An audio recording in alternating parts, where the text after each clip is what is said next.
The concept of identity, nature, and the machine is explicitly interwoven into every aspect of Singapore. Into the culture, infrastructure, behaviour and social design, the city, the MRT systems, the immaculate streets, the rising architecture that curves toward the sky, Singapore operates as a carefully engineered system, and yet within that system lies a vibrant interplay of heritage and community. At our visit to the National Orchid Gardens, we were invited to participate in short-time sketching sessions where we spent amount of time observing nature, the slowness and structure of it all, before quickly sketching it. Nature in Singapore is engineered to survive and to thrive, despite the limited land space, extreme population, and rising infrastructure. It was an opportunity to learn by looking, to pay attention, and to understand the individual route before tackling the entire system, an idea that will stay with me throughout my future work. We explored Little India, the ethnic enclave formed during colonial migration for the Indian community.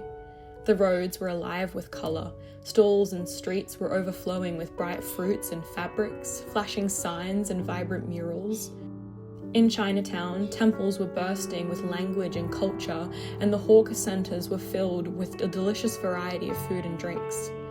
As we moved through these locations, our tour guide explained to us the complex history and identity of Singapore, and it was inspiring to learn about how such a multiracial country still has retained little pockets of culture and community that are sprinkled across the city. Regardless of its strongly varied population, there are still areas where these people go to feel connected.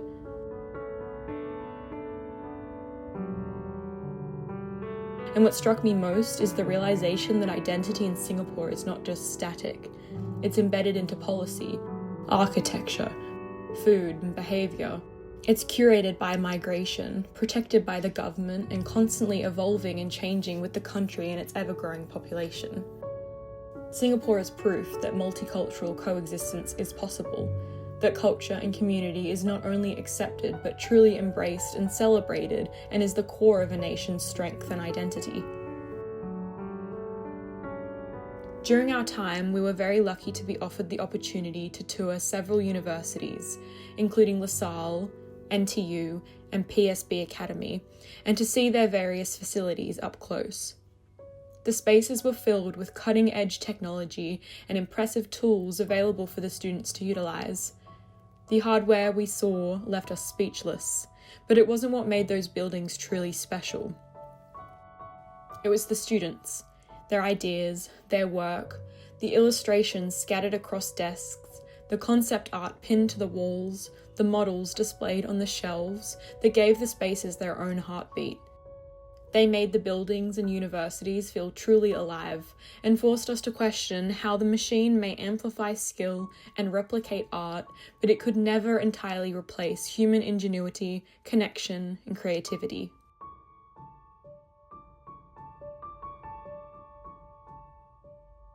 Seeing the students' work, their animations, their films, their models and illustrations was inspiring but also terrifying.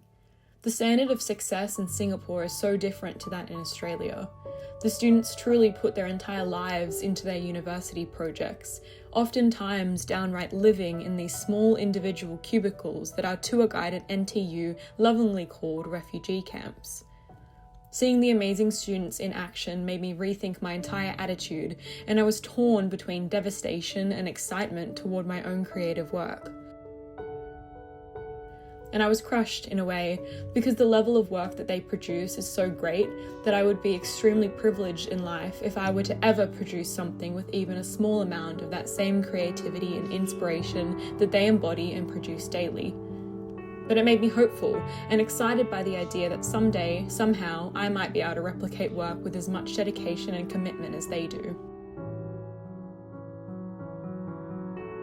Singapore is a place where the separate boundaries between nature, identity, and the machine blur together, and travelling there showed me how technology can structure a city through buildings and transport systems, but humans are the life force that gives it a pulse.